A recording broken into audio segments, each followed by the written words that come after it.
तो बेटा आप देखो अगला लेक्चर नंबर 53 और अपन जाने बेटा एल्कोहल की विभेद की क्या हो गया, एल्कोहल की विभेद की विधियाँ चल रही हैं और एल्कोहल की विभेद में ल्यूकास वाली, विक्टर मेयर वाली और मैंने पिछले वाले वीडियो में अपचयन वाला सिस्टम आपको बता ही दिया। आगे भी है बेटा 5-6 विधियों के बारे में नाम दे रखा है कि अगली जो विधि है वो ऑक्सीकरण की है और ऑक्सीकरण को आप लोगों को मैंने बेटा इससे पहले जो वीडियो हुआ था उसमें मैंने अल्कोहल का ऑक्सीकरण कराया था तो एक नियम और बोला था, इसमें पॉपअप का नियम बोला था और फिर मैंने एक बात और बोली थी कि बेटा पॉपअप का नियम में जो CO समूह है हमेशा छोटे एल्किल समूह के साथ रहता है। फिर मैंने कहा इसको डिटेल से मैं 12वें पार्ट में पढ़ाऊंगा, मैंने ये भी बोला था, तो वहाँ पर कोई दिक्कत वाली बात नहीं। तीसरी बात, अब आप लोग जो मैंने बात करो इसके अंदर ऑक्सीकरण वाला, तो ऑक्सीकरण वाली आप लोग उसी हिसाब से देखना। जब ऑक्सीकरण कराते हो तो प्राथमिक एल्कोहल का जब ऑक्सीकरण कराते हैं तो प्राथमिक 1 डिग्री जो एल्कोहल है वो किसमें परिवर्तित होगा सबसे पहले बेटा? सबसे पहले होता है बेटा एल्डिहाइड में। किसमें होगा वो? एल्डिहाइड में। और एल्डिहाइड का आगे यदि ऑक्सीकरण हुआ और आगे यदि ऑक्सीकरण हुआ तो किसमें परिवर्तित होगा बेटा? वो कार्बोक्सिलिक अम्ल में परिवर्तित होगा। सही बात है गलत है? ठीक है। अब यदि अपन 2 डिग्री ले रहे हैं, जब 2 डिग्री ले रहे हैं तो उसका ऑक्सीकरण हो रहा तो आप लोगों का पहला बनेगा कीटोन। क्या बनेगा बेटा? कीटोन। और कीटोन का आगे आगे तो ऑक्सीकरण कराओ तो वही आपका कार्बोक्सिलिक अम्ल बनेगा।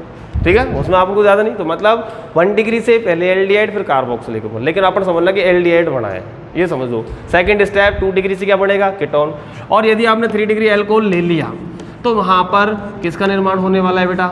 एल्कीन का। फिर एल्कीन का भी आगे ऑक्सीकरण यदि आप लोग कराओ तो फिर कीटोन बनेगा और कीटोन बनने के बाद आप लोग यहाँ पर कार्बन संख्या थोड़ी क्या रहने वाली? कम रहने वाली है।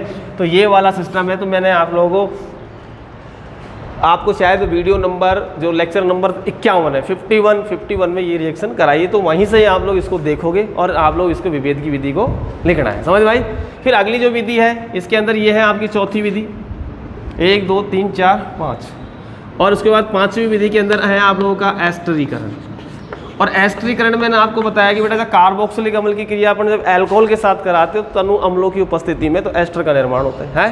तो एस्टरीकरण के अंदर 1 डिग्री एल्कोहल तुरंत देगा एस्टरीकरण की अभिक्रिया, उसके बाद उससे कम देगा 2 डिग्री और सबसे कम होता है बेटा 3 डिग्री एल्कोहल। कौन सा देगा? तो इस हिसाब से आप लोग विभेद कर सकते हैं। तुरंत यदि एस्टर बन रहा है 1 डिग्री एल्कोहल, थोड़ी देर बाद बन रहा है, गर्म कर रहे हो 2 डिग्री, और उसके अंदर उत्प्रेरक डालने के बाद गर्म कर रहे हो तो 3 डिग्री होगा। एस्टर के अंदर जो सुगंध आती है वो फलों के समान आती है। किसके समान आती है? फलों के समान। तो ये बेटा विभेद की कुछ विधियां हैं। फिर उसके बाद इंपॉर्टेंट टॉपिक है इसके अंदर बेटा, यहाँ आपकी किताब में लिखा है बेटा परिशोधित एल्कोहल, फिर एक लिखा है बेटा विकृत एल्कोहल, और एक जो है बेटा वो कहने का मतलब सबसे पहले इंपॉर्टेंट पॉइंट है इसके अंदर, सबसे पहला हम बोल रहे हैं परिशोधित एल्कोहल। परिशोधित आपसे प्रश्न ये पूछा जा सकता है कि परिशोधित एल्कोहल से आप क्या समझते हैं? परिशोधित का मतलब उसको आप लोग प्रयोगशाला में बना रहे हो। क्या बना रहे हो? प्रयोगशाला में जब बनाते हैं तो प्रयोगशाला में हम जानते हैं कि ये जो एल्कोहल होता है वो जल में विलय होता है। एल्कोहल का जो क्वथनांक होता है बेटा वो 351.2 केल्विन होता है। कितना होता है? 351.2 केल्विन होता है। इस पर ये क्या होता है? वाष्पित होता है। अब परिशोधित एल्कोहल का मतलब है कि जब एल्कोहल बनाया तो 95.5% एल्कोहल क्या है बेटा? 95 प्लस यहाँ पर 4.5% यदि क्या उपस्थित है? H2O उपस्थित है। ये तो एल्कोहल है। एल्कोहल की मात्रा कितनी हो? 95.5%, और जल की मात्रा उसके अंदर कितने परसेंट होती है? 4.5%। तो इसको बोलोगे परिशोधित एल्कोहल। ठीक है। नंबर 2 है बेटा परिशुद्ध। क्या है? परिशुद्ध एल्कोहल। अरे परिशुद्ध एल्कोहल का मतलब क्या हुआ? एकदम प्योर। और एकदम प्योर का मतलब जिसकी शुद्धता है 100% जो शुद्ध होगा वो कहलाएगा परिशुद्ध एल्कोहल। समझ में आई? क्या कहेगा बेटा? परिशोधित और परिशुद्ध में अंतर हो। परिशोधित का मतलब इसको आप लोग प्रयोगशाला में बनाए। जब प्रयोगशाला में जब बनाते हो तो इस कंडीशन जब उसको गर्म किया जाता है ना बेटा, तो यहाँ हमेशा 95.5% ही एल्कोहल प्राप्त होगा। आपको समझ में आए साहब ऐसा क्यों? 100% क्यों नहीं हो रहा? कारण ये जो मिश्रण बनता है H2O प्लस C2H5OH का, ये मिश्रण कहलाता है बेटा स्थिर क्वाथी मिश्रण। क्या कहलाएगा? स्थिर क्वाथी, बोले ये सब ये क्या बीमारी आ गई। जब हम पाठ नंबर 2 पढ़ेंगे ना, आदर्श विलयन, विलयन वाला जो पाठ है उसके अंदर अपन पढ़ेंगे तो स्थिर क्वाथी मिश्रण है। स्थिर क्वाथी जो मिश्रण है उसके अंदर क्या होगा कि दोनों विलयनों को, हाँ बेटा देखो मैंने आपको बताया परिशोधित एल्कोहल 95.5, तो इस रेशियो को याद रखना। और रखने की बात है तो यहाँ पर H2O प्लस C2H5OH का जो मिश्रण है वो स्थिर क्वाथी, मतलब वह मिश्रण जो एक ही ताप पर क्या करता है बेटा, उबलता है, उस मिश्रण को बोलोगे स्थिर क्वाथी मिश्रण। आप यहाँ देख सकते हो 373 केल्विन किसका है, जल का क्वथनांक है, 351.1 किसका है, एल्कोहल का है। जब दोनों को मिलाओगे तो ये एक ही ताप पर क्या होते हैं बेटा, उबलते हैं, इसलिए इस मिश्रण को बोला जाता है स्थिर क्वाथी मिश्रण। तो यहाँ पर अब ये बात समझ में आ गई। फिर अगला पॉइंट है इसके अंदर बेटा परिशुद्ध हो गया, परिशोधित अब है यहाँ पर विकृत एल्कोहल, विकृत एल्कोहल। और विकृत का मतलब अपन जानते बेटा एक तरह से डिफॉर्मेशन, कहने का मतलब जैसे हमारा हाथ मुड़ गया तो हम में विकृति है। विकृत का मतलब उसको बेकार कर देना। जैसे एल्कोहल में जो एथिल एल्कोहल है, क्या है बेटा, C2H5OH है, ये एक शराब का जो है मुख्य घटक है। भाई शराब इसी से तो बनती है, 100% शराब कोई नहीं पी सकता। वो उसके अंदर जो एल्कोहल की मात्रा होती है लगभग 38% होती है, आयतन प्रतिशतता 38% के आसपास रहती है। बाकी 38% तो रहा एल्कोहल, और बाकी कितना बच गया, 62%। और तो 62% क्या होता है इसके अंदर बेटा, जल होता है जो दारू होती है। तो यहाँ पर हम कह सकते हैं विकृत एल्कोहल का मतलब एथिल एल्कोहल को तो हम पी सकते हैं, इसका उपयोग मेडिसिन में भी किया जाता है, समझ भाई।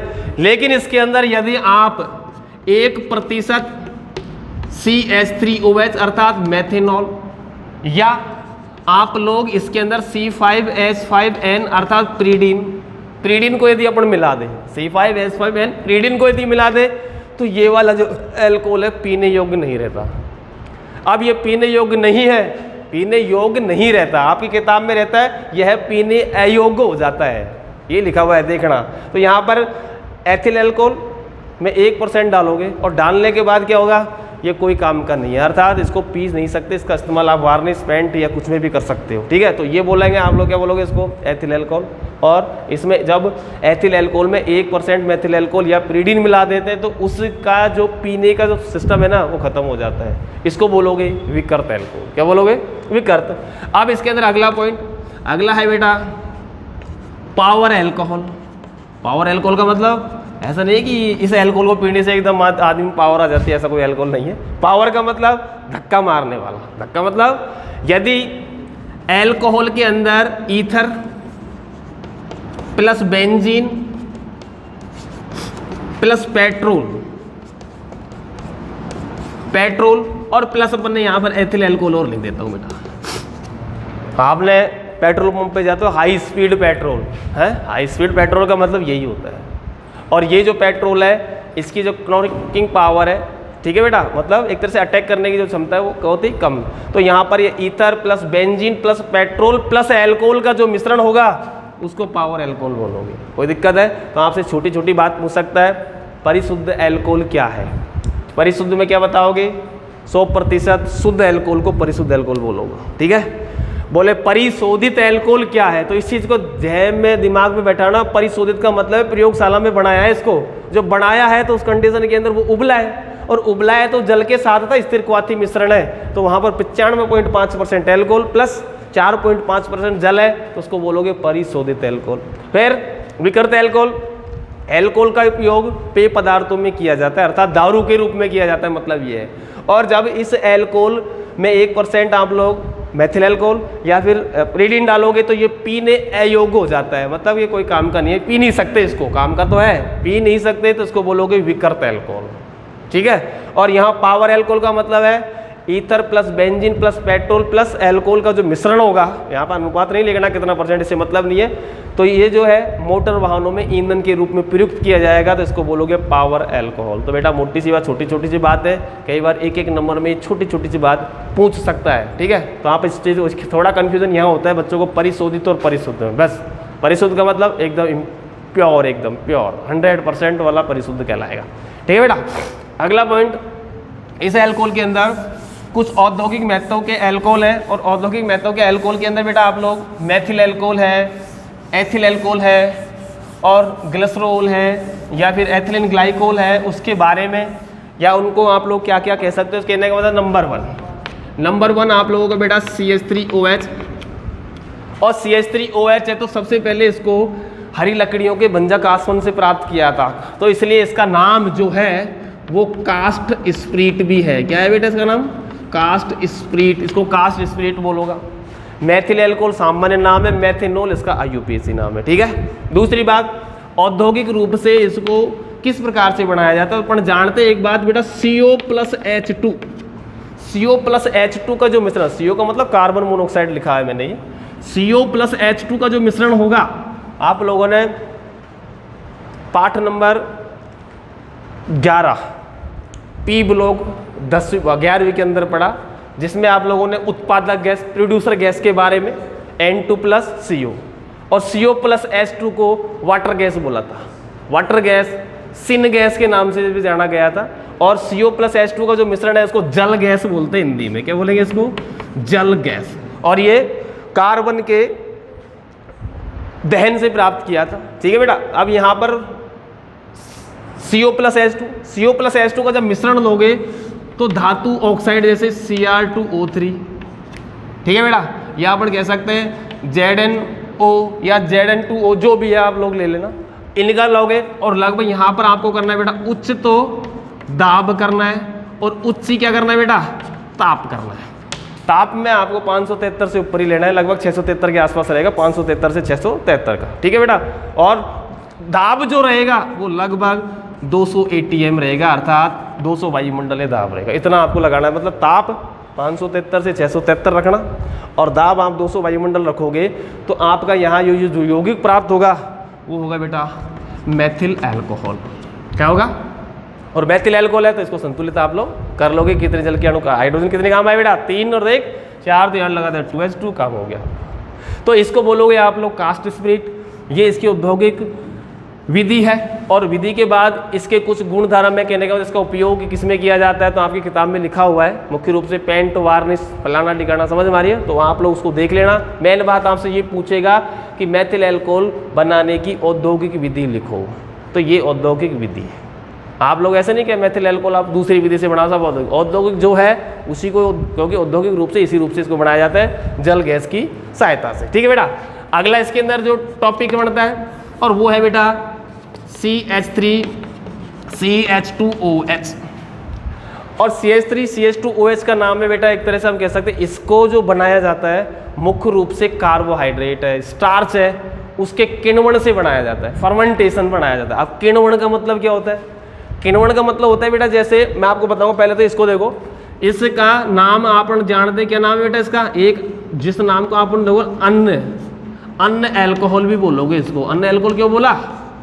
अरे ये अन्न से प्राप्त होती है मुख्य रूप से, और अन्न का मतलब बाजरा है, गेहूं है, बाजरा गेहूं जो है कार्बोहाइड्रेट है, आलू है, शकरकंद है जो भी दिखाया, चकुंदर है, उसमें स्टार्च वगैरह भी पाया जाता है, मक्का है, ठीक है, बाजरा, तो इन सबसे, इसलिए इसको अन्न का मतलब जो आपके अन्न होते हैं, मतलब गेहूं है जो भी है, तो इसलिए इसका नाम अन्न एल्कोहल के नाम से भी जाना जाता है, पहली बात। दूसरी बात भाई, इसको बनाते कैसे? बनाने का मतलब सबसे पहले अपन इसको बनाते हैं जो है बड़ा शर्करा। शर्करा का मतलब क्या होता है? चीनी। और चीनी किससे प्राप्त होती है बेटा? गन्ने से। अब सबसे पहली बात है, आप लोग अपने राजस्थान में श्री गंगानगर के अंदर एक शुगर मिल है, और उस शुगर मिल के अंदर गन्ना जाता है और गन्ने का सबसे पहले रस निकाला जाता है। रस निकालने के बाद उसको गर्म करने पर उसका क्रिस्टलीकरण कराते हैं। क्या कराते हैं? क्रिस्टलीकरण। जब क्रिस्टलीकरण कराते हैं तो वो तो प्राप्त हो गई चीनी, और चीनी के बाद एक भूरे रंग का बदबूदार द्रव बच जाता है। उस बदबूदार द्रव को गन्ने का रस निकाला, रस निकालने के बाद चीनी बना ली, चीनी बनाने के बाद अवशिष्ट बच गया शेष। चीनी अपनी चीज़ है, अपने खा रहे हैं, अब अवशिष्ट है वो भी बहुत काम का है, तो उसका नाम है बेटा सीरा। क्या नाम है? सीरा। अरे अपने घर में हलवे को सीरा बोलते हैं कई बार, है, तो सीरा का मतलब एक तरह से जो बची हुई चीज़ है, सीरा। अब ये जो सीरा है ना, इस सीरे के अंदर शर्करा का अवशेष है कि नहीं है? कार्बोहाइड्रेट है, क्यों अपन जानते हैं, गन्ना है, कुछ भी हो जो वो है ना फैड़ा बोल रहे हैं उसको, फैड़ा, वो भी सेल्यूलोज होता है, और सेल्यूलोज भी कार्बोहाइड्रेट ही है बेटा, है। स्टार्च की बात करो तो वो भी एक कार्बोहाइड्रेट में ही आता है, लेकिन वहाँ पर डाइसैकेराइड है कि मोनोसैकेराइड है या फिर पॉलीसैकेराइड है, वो अलग अलग डिपेंड पे करता है, तो उससे अपन कोई लेना देना नहीं है। तो ये सीरा बना। अब सीरे में क्या करना है, अब इस सीरे के अंदर एक क्रिया करवाई जाती है जिसको बोला जाता है किण्वन। क्या बोलोगे इसको? किण्वन मतलब फर्मेंटेशन। और किण्वन क्या होता है? किण्वन के अंदर क्या होता है कि जटिल कार्बनिक यौगिक, जटिल कार्बनिक यौगिक का मतलब सीरा है, कार्बोहाइड्रेट है। कार्बोहाइड्रेट का सूत्र अपन जानते हैं, मुख्य रूप से शर्करा ही बोले तो C12H22O11 होता है कि नहीं होता है, तो वो जटिल कार्बनिक यौगिक है। जब जटिल कार्बनिक यौगिकों को नाइट्रोजन युक्त जटिल कार्बनिक यौगिक की सहायता से, जिसको एंजाइम बोलते हैं, एंजाइम जो होते हैं जटिल कार्बनिक यौगिक है, साथ में उसमें नाइट्रोजन भी होती है। क्या होती है? तो कहने का मतलब जटिल कार्बनिक यौगिकों को जटिल कार्बनिक व नाइट्रोजन वाला जो यौगिक है उसके साथ जो क्रिया कराई जाती है, अर्थात उसको सरल अणुओं में जब तोड़ा जाता है तो उसी को किण्वन बोला जाता है। कहने का मतलब जटिल अणुओं को एंजाइम की सहायता से, जटिल अणुओं को एंजाइम की सहायता से सरल अणुओं में विभाजित करना किण्वन कहलाता है। मोटी सी बात ये समझो, समझ भाई। आपकी लैंग्वेज किताब की अलग है, उसमें ज़्यादा भयभीत होने की आवश्यकता नहीं है। उसमें लिखा है जटिल कार्बनिक यौगिक का जटिल एंजाइम मतलब नाइट्रोजन युक्त कार्बनिक यौगिक की सहायता से सरल यौगिक में परिवर्तित करने की क्रिया को किण्वन बोला जाएगा। क्या बोलोगे इसको? किण्वन। तो मोटी सी बात, कार्बनिक यौगिकों को जो है जटिल कार्बनिक यौगिक को एंजाइम की उपस्थिति में सरल कार्बनिक यौगिक में परिवर्तित करने की क्रिया को किण्वन कहते हैं। समझ भाई? अब क्या करना है, किण्वन हो गया। किण्वन का मतलब एक तरह से उसमें जब किण्वन होता है तो CO2 गैस बुदबुदाहट के साथ बाहर निकलती है गैस, ऐसे बुलबुले से आते हैं, ऐसा लगता है कि सॉल्यूशन जो है उबल रहा है, लेकिन उबलता नहीं है, उसमें CO2 गैस बाहर निकलती है। ठीक है, अब CO2 गैस बाहर निकलने के बाद इसके अंदर कुछ अमोनियम फास्फेट है, अमोनियम नाइट्रेट वगैरह है। इस किण्वन के लिए जो एंजाइम है उनके लिए खाद्य पदार्थ का कार्य करते हैं। कुछ पदार्थ इसमें मिलाए जाते हैं, रासायनिक पदार्थ मिलाए जाते हैं, जैसे किण्वन की क्रिया क्या हो जाए बेटा, तीव्र हो जाए। अब इसके अंदर क्या करना है, अब इसके अंदर और एंजाइम मिलाए जाते हैं। तो कहने का मतलब मैं यहाँ पर कार्बोहाइड्रेट से बना रहा हूँ, ये तो आपको हो गया कास्ट स्पिरिट का मामला, मैं इसको मिटाता हूँ जो जल गैस से अपनी बन गई। अब देखो बेटा इसके अंदर मुख्य रूप से क्या लिया, शर्करा। शर्करा का सूत्र क्या है बेटा, C12H22O11। क्या चीज़ है ये? शर्करा, जिसको आप लोग शुगर कैन बोलोगे, शर्करा है। अब शर्करा का क्या करा रहे हैं अपन, किण्वन करा रहे हैं, और यहाँ पर एंजाइम डालेंगे इन्वर्टेस एंजाइम,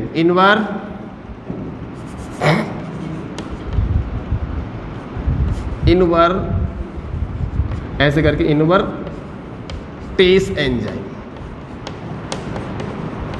डालोगे। जब इन्वर्टेस एंजाइम डालोगे तो ये शर्करा है ना, वो ग्लूकोज प्लस फ्रक्टोज, और ऐसे अम्लीय माध्यम रहता है ये H+ वाला, C6H12O6 प्लस C6H12O6। ठीक है बेटा, एक तो ग्लूकोज है और एक बेटा है ये फ्रक्टोज है। एक ग्लूकोज है और एक क्या चीज़ है, फ्रक्टोज है। फिर मैंने आप लोगों को 11वीं क्लास में बेटा इनकी दोनों की स्ट्रक्चर बताए थे, क्रेल कार्बन के जब बता रहा था तो मैंने आपको बताया ग्लूकोज के अंदर क्रियात्मक समूह एल्डिहाइड होता है और फ्रक्टोज में क्रियात्मक समूह कीटोनिक होता है। और क्रेल कार्बन में मैंने आपको बताया था, वन टॉप सूत्र बताया था 2N का, यदि याद हो तो एक तो लिख लेना ग्लूकोज और दूसरा को लिखोगे बेटा फ्रक्टोज। अब बोले साहब मैं तो जिसको ग्लूकोज लिखो उसको फ्रक्टोज, खूब तो मनमाए जैसे लिखो, संरचना थोड़ी बनाई हमने, मनमाए जो लिख देना। फिर आप लोग ग्लूकोज को पकड़ो या फ्रक्टोज को पकड़ो, फिर आप लोग कौन सा एंजाइम लोगे, यहाँ पे जाइमेस एंजाइम लेना है। कौन सा? जाइमेज बोलो, जाइमेस बोलो, है ना। तो यहाँ पर अपन जानते हैं तो ग्लूकोज का एंजाइम का नामकरण करते हैं तो अंत में अनुलग्न के रूप में ओस लगाते हो, आप लोग लगाते हो, बायोलॉजी वाले लगाते हो, हाँ। तो वो ओस लगाओ, जय बोलो या सह बोलो, एक ही बात है।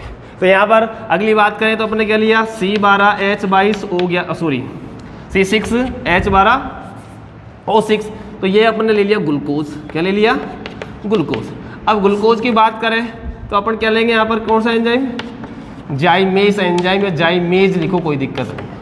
जब इस एंजाइम की उपस्थिति में क्रिया कराएंगे तो इस क्रिया कराएंगे तो आपको बनेगा C2H5OH प्लस क्या बनेगा, CO2 बाहर निकाल देना, संतुलित अपन अभिक्रिया कर लेंगे। समझ में आई? तो यहाँ पर ये ग्लूकोज बनाने की आपकी एल्कोहल बनाने की क्रिया हो गई।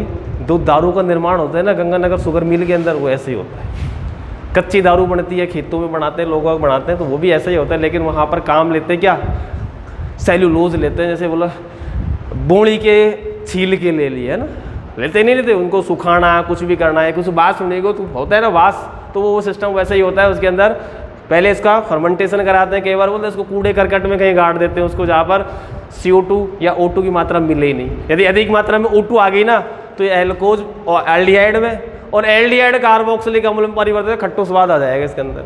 इसके अंदर आपको क्या करना है, सीमित मात्रा में ऑक्सीजन रखनी है, अर्थात उस घड़े को ढक के रखना पड़ता है, जमा के, उसको भले ही रेवड़े में गाड़ दो, 10-5 दिन के अंदर वो सड़ जाएगा, बिल्कुल सड़ेगा। तो उसमें क्या है, CO2 बड़ी CO2। अब उसका आप लोग क्या करा सकते हो, आसमन कराओ। आसमन करने का मतलब खेतों के अंदर क्या होता है, बड़ा डब्बा लिया है, मटकी ली, मटकी लेने के बाद उस घड़े को पैक कर देते हैं, उसमें से एक नली निकाल देते हैं बाहर, और नली को पानी के बर्तन में रख से बाहर निकालते हैं। कहने का समझ में आया, ये आपका बर्तन रहा, ये बर्तन है पूरा का पूरा, अब इसमें से नली निकली, यहाँ पर ही पानी, कहने का मतलब एक तरह से कंडेंसेटर लगा दिया, पानी, अरे वाष्पीकरण हुआ, और टप टप करके इसके अंदर दारू इकट्ठा हो जाएगी। क्या हो जाएगी, दारू इकट्ठा होगी। तो ये दारू बनाने की विधि है जो गाँव में ग्रामीण परिवेश में पड़ता है। लेकिन क्या करते हैं लोग बाग, कई अपने लाभ के लिए इसके अंदर जहरीले केमिकल मिला देते हैं, जिसके बारे में उनको कोई ज्ञान नहीं है, तो वो केमिस्ट नहीं है, तो वो साइंटिस्ट नहीं है, कितनी मात्रा में डालना उनको क्या पता। इसीलिए कहते हैं कि वह आए दिन खबर आती है कि जहरीले शराब से इतने मर गए।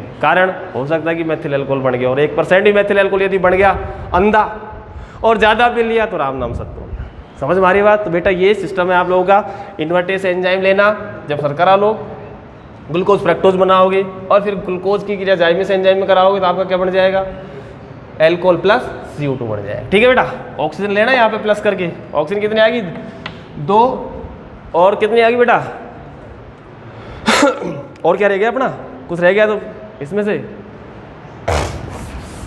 तो बेटा इसी प्रकार से ये बनाने की विधियां हैं, भले ही आप स्टार्च से बनाओ, भले ही आप ग्लूकोज से बनाओ, कोई दिक्कत नहीं है। सिस्टम यही, आपको इन्वर्टेज और ये वाला सिस्टम रखना पड़ेगा।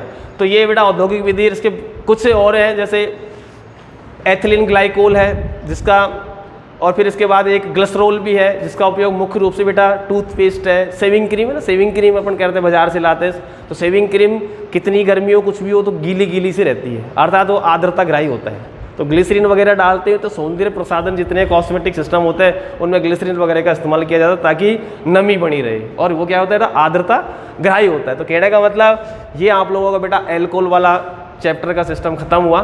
तो मैं इसके अंदर एल्कोहल के अंदर जो एल्कोहल संबंधी कुछ प्रश्न है पीछे की तरफ, मैं उन प्रश्नों को बोलूँगा। उसके बाद अगला जो टॉपिक है हमारा शुरू होगा फिनॉल।